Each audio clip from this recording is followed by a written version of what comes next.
ਮੋਹਾਲੀ ਦੇ ਨਾਲ ਲੱਗਦੇ ਪਿੰਡ ਮਲੋਇਆ ਵਿਖੇ ਮਹੰਤ ਮਾਮਚੰਦ ਰਾਣਾ ਵੱਲੋਂ ਬਾਬਾ ਬਾਲਕ ਨਾਥ ਜੀ ਦੇ ਪ੍ਰਚਾਰ ਲਈ ਵਿਸ਼ੇਸ਼ 44ਵਾਂ ਜਾਗਰਣ ਕਰਵਾਇਆ ਜਾ ਰਿਹਾ ਹੈ। ਜਿਸ ਸੰਬੰਧੀ ਮੀਡੀਆ ਨਾਲ ਗੱਲਬਾਤ ਕਰਦੇ ਹੋਏ ਮਾਮਚੰਦ ਰਾਣਾ ਨੇ ਕਿਹਾ ਕਿ ਬਿਨਾਂ ਕਿਸੇ ਤੋਂ ਚੰਦਾ ਲਏ ਇਹ ਧਾਰਮਿਕ ਸਮਾਗਮ कराया जा रहा है, जिस विच 10 ਤੋਂ 15,000 श्रद्धालुओं के आने का अनुमान लगाया गया है और व्यवस्था करवाई गई है।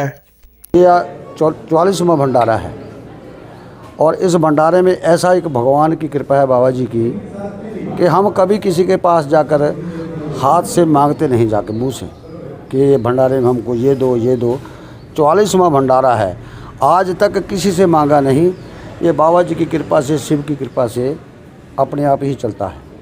तो इसमें कितनी संगत आ जाती है और मतलब क्या माहौल कैसा होता है भंडारे में, क्या कुछ कल देखने को मिलेगा, दर्शक किस तरह से होंगे, थोड़ा सा उसके बारे में। इस भंडारे का माहौल ऐसा है कि आज तक यहाँ पर कोई ना तो पुलिस का पहरा लगा है और जागरण में तकरीबन 15,000 के करीब तो संगत आती ही है। और कल आप देख भी लेना अगर चाहे यहाँ पर, और भंडारे में 20-25 हज़ार आदमी लंगर खाता है। और ये जो भंडारा है बस अपने आप ही चलता है बाबा जी की कृपा से। यहाँ कोई किसी को ये नहीं कहेगा कि तुम ये करो वो करो, अपने आप जो करेगा अपने आप ही करते रहते हैं बस। गुरु जी जागरण तो इलावा उरे होर किहड़े-किहड़े समागम ने जिहड़े जगराते तो पहला कराए जाते हैं? जागरण से पहले यहाँ पर जैसे शिव पुराण की कथा और फिर राम कथा, रामायण भी यहाँ पर रखते हैं। और उसके बाद फिर रात को जागरण होता है और फिर अगले दिन भंडारा होता है। जागरण से किहड़े विशेष मेहमान कौन ने, किहड़े-किहड़े आ रहे हैं? जागरण के बीच हमारे जो चंडीगढ़ यूनिवर्सिटी के चेयरमैन हैं वो सतनाम जी, और विशेष अतिथि डीएसपी चरणजीत विर्क जी, और हमारे जो थाने में प्रभारी हैं एसएचओ सतनाम जी ये पहुँच रहे हैं। बाबा जी एक चीज़ आखिरी सवाल है कि आप थोड़ा सा अपने बारे में बताइए, अपने नाम, आपका नाम क्या है और थोड़ा सा आपका लगाव यहाँ पर कैसे हुआ, थोड़ा उसके बारे में बता दीजिए दर्शकों को। देखो मैं अपने बारे में तो कुछ बताता नहीं हूँ, मेरे बारे में तो लोग ही बताएंगे। अपना क्या नाम है? मेरा नाम रमैन गिरी है जी, जी, महंत रमैन गिरी। क्या कहना चाहोगे सर गुरु जी के बारे में? गुरु जी के बारे में ये कहना चाहेंगे जो गांव के सरपंच हैं, 3 बार सरपंच रहे हैं और बाबा जी के भक्त हैं, बाबा बालक नाथ मंदिर के, ठीक है, इस समय मानते हैं जी। तो यही कहेंगे कि जे रौनक लगी है, सब संगत आई है, सब भक्त मिलके जे प्रोग्राम कर रहे हैं। आप कहाँ से आए बाबा जी? मैं बाबा बालक नाथ देवरसिद्ध हिमाचल प्रदेश मीरपुर से आया हूँ। तो आज अभी गिरनार जूनागढ़ से बाबा जी आए हैं, तो ऐसे करके बहुत दूर से नेपाल से आएंगे कल साधु संत, तो बहुत दूर दराज हैं। हाँ जी, हर साल मंदिरों मठों से जो महंत संत हैं वो पहुँच रहे हैं। तो नज़ारा देखने के लिए एक साल बहुत आनंद आएगा जी, बहुत आनंद आएगा। कल गुरु जी के बारे में जितना कहा जाए उतना ही कम है। यहाँ 2 महीने से लंगर चलता है 2 ही टाइम, 400-500 बंदा रोज़ रोटी खा के जाता है। पर ये नहीं पता वो आता कहाँ से, लाता कौन है, हमें भी नहीं पता।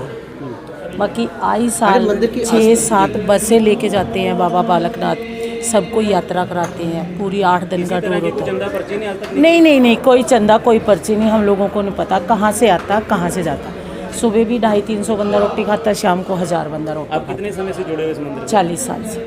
40 साल से। जी मैम एक चीज़ जी, मंदिर की आस्था के बारे में बात की, आस्था की, तरह के श्रद्धालुओं की आस्था है? जो अपने मन में श्रद्धालु लेके आएगा ना, उसकी मनोकामना हमेशा और ज़रूर पूरी होगी। दरअसल जनमानस मुझे आचार्य निखिल जी के नाम से जानता है।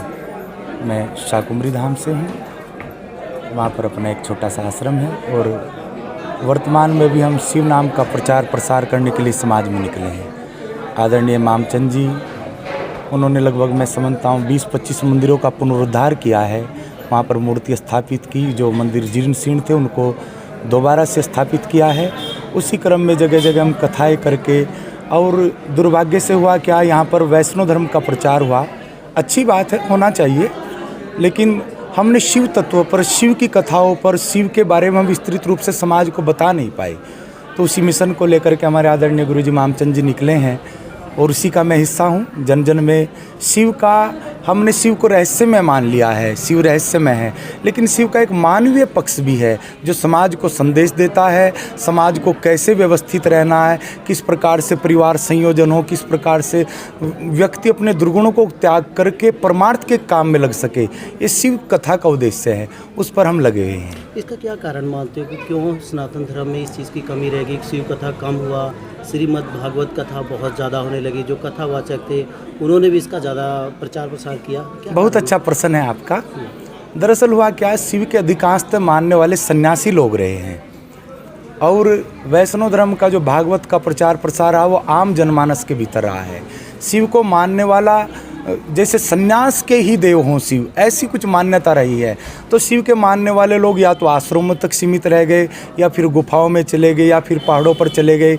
इस कारण से शिव के जानने वाले और मानने वाले अपने देव का, इष्ट का प्रचार प्रसार नहीं कर पाए।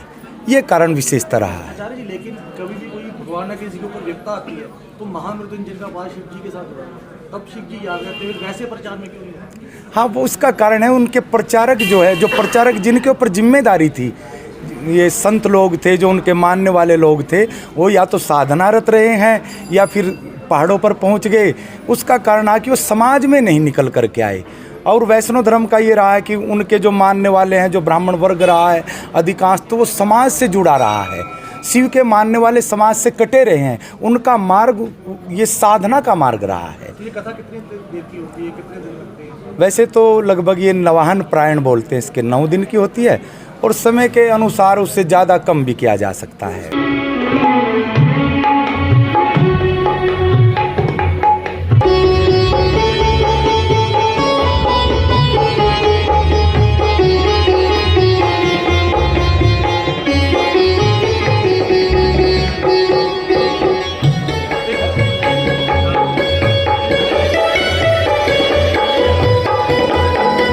ਜਪ ਸਟੱਡੀ ਉਹ ਕੰਪਨੀ ਹੈ ਜਿਹਨੇ ਹੁਣੇ 5.5 ਬੈਂਡ ਦੇ ਨਾਲ ਆਸਟ੍ਰੇਲੀਆ ਦੇ ਵੀਜ਼ੇ ਲਗਵਾ ਕੇ ਦਿੱਤੇ ਨੇ। ਤੁਸੀਂ ਸਿੰਗਲ ਜਾਣਾ, ਸਪਾਊਸ ਜਾਣਾ ਤਾਂ 100% ਵੀਜ਼ਾ ਹਾਸਲ ਕਰ ਸਕਦੇ ਹੋ। ਜਪ ਸਟੱਡੀ ਦੇ ਕੋਲੇ ਅੱਜ ਹੀ ਆਓ।